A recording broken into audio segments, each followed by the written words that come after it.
Orang yang rajin istighfar menjelang subuh diberikan 4 keutamaan. Catat ini ya, 4 keutamaan. Ya. 4 ini nanti ada di surah Ali Imran di ayat ke-17. Begitu masuk 16-17 ada temukan ayat ini. Sudah? 1, ditambahkan kesabaran. Sudah? Tambahkan kesabaran.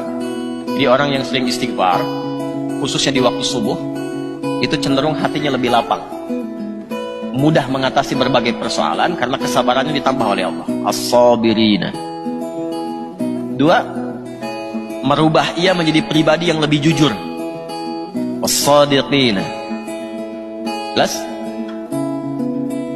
3, menambah kekhusyuan dalam semua proses ibadah. Wal qanitina. Kalau sholat makin khusyuk, orang istighfar itu makin khusyuk sholatnya. Makanya kan ada ulama juga membimbing sebelum sholat istighfar, gitu kan? Ada ya? Ba'da sholat istighfar. Orang yang membiasakan istighfar sudah terlatih. Itu begitu dipakai ibadah, istighfar itu membantu ia lebih khusyuk dalam ibadah. Yang keempat, wal munfiqina, bertambah harta. Hartanya makin nambah. Bisnis lancar, pekerjaan lancar, rezeki melimpah, tapi berkah. Orang yang rajin istighfar menjelang subuh diberikan 4 keutamaan. Catat ini ya, 4 keutamaan. Ya. 4 ini nanti ada di surah Ali Imran di ayat ke-17. Begitu masuk 16-17 ada temukan ayat ini. Sudah? 1, ditambahkan kesabaran. Sudah? Tambahkan kesabaran.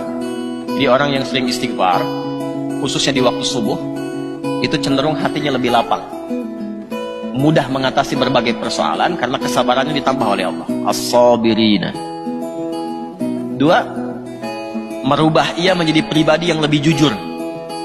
As-sadiqina. Jelas? 3, menambah kekhusyuan dalam semua proses ibadah. Wal qanitina.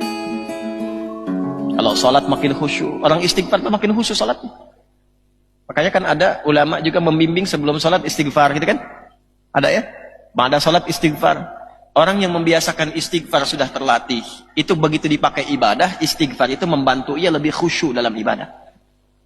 Yang keempat, wal munfiqina, bertambah harta. Hartanya makin nambah. Bisnis lancar,